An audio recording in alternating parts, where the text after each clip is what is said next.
Hi friends, फैमिलीर kitchen हाउसे सकलके स्वागत जानिए आमी नंदिनी। आज आपनादेर साथे शेयर करब खूबई चटजलदी तैरी हो जाए एमनई एकटी रेसिपि और सेटी हलो दई तड़का।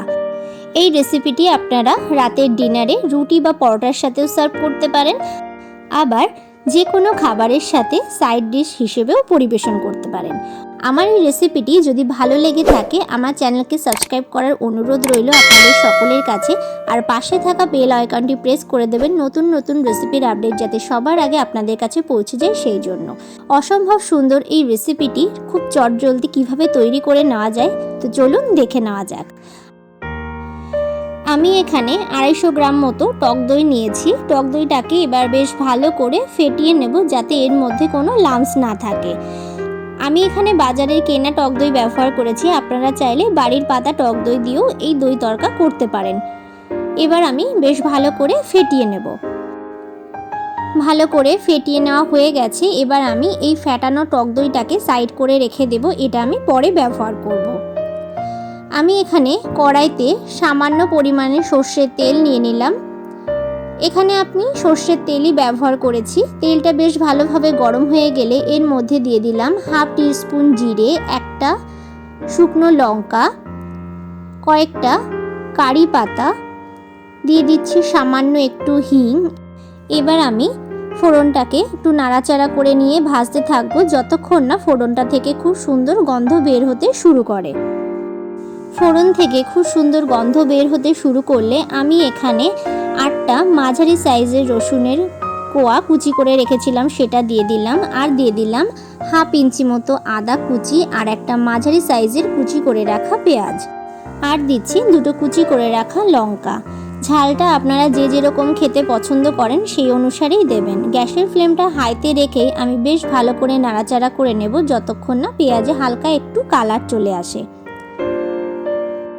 দেখুন পেঁয়াজে হালকা কালার চলে এসেছে। এবার আমি দিয়ে দেব গুঁড়ো মশলা। এখানে আমি নিয়েছি হাফ চামচ ধনের গুঁড়ো, সামান্য পরিমাণে হলুদ, 1 চামচ লাল লঙ্কার গুঁড়ো, এখানে আমি কাশ্মীরি লাল লঙ্কার গুঁড়ো ব্যবহার করেছি, দিয়ে দিচ্ছি হাফ চামচ মতো লবণ, 1/4 টিস্পুন মতো জিরের গুঁড়ো। এবার ভালো করে নাড়াচাড়া করে মশলাটাকে একটু কষিয়ে নেব।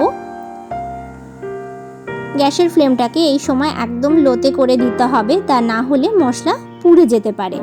একটু নাড়াচাড়া করে নিয়ে এর মধ্যে আমি দিয়ে দিচ্ছি সামান্য একটু কসুরি মেথি আর কিছু ধনেপাতা কুচি। ভালো করে নাড়াচাড়া করে নেব। এবার আমি এর মধ্যে দিয়ে দিচ্ছি 1 চামচ চিনি।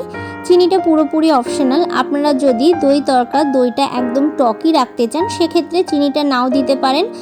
আমার একটু টক টক মিষ্টি মিষ্টি ভালো লাগে সেই কারণে আমি এখানে 1 চামচ চিনি অ্যাড করলাম। একটু নাড়াচাড়া করে নিচ্ছি। গ্যাসের ফ্লেম একদম লোতে করে দিয়েছি, তা না হলে মশলা পুড়ে যাবে। একটু নাড়াচাড়া করে নিচ্ছি। মশলাটা রেডি হয়ে গেছে। এবার আমি গ্যাসের ফ্লেম অফ করে এই মশলাটাকে পুরোপুরি ঠান্ডা হতে দেব। গরম অবস্থায় এর মধ্যে টক দই দেওয়া যাবে না, তাহলে টক দই ফেটে যেতে পারে। মশলাটা সম্পূর্ণ ঠান্ডা হয়ে গেছে। এখন আমি এর মধ্যে ফেটিয়ে রাখা দইটা দিয়ে দেব। গ্যাসের ফ্লেম কিন্তু অফ করাই আছে। 2 থেকে 3 মিনিট মতো সময় লাগবে এই মশলাটা তৈরি করতে, তার বেশি সময় কিন্তু লাগবে না। মশলাটা সম্পূর্ণভাবে ঠান্ডা হয়ে গেলে এর মধ্যে ফেটিয়ে রাখা দইটা দিয়ে দিয়েছি। এবার ভালো করে মিশিয়ে নেব। বেশ ভালো করে মিশিয়ে নিলেই কিন্তু দই তড়কা একদমই তৈরি হয়ে যাবে। এখানে আর কোনো মশলা অ্যাড করার কোনো দরকার নেই। দই তড়কা একদমই রেডি হয়ে গেছে সার্ভের জন্য। এবার আমি সার্ভ করে দেব। তাহলে দেখলেন তো খুব তাড়াতাড়ি কিভাবে এই রেসিপিটি তৈরি করে নেওয়া যায়।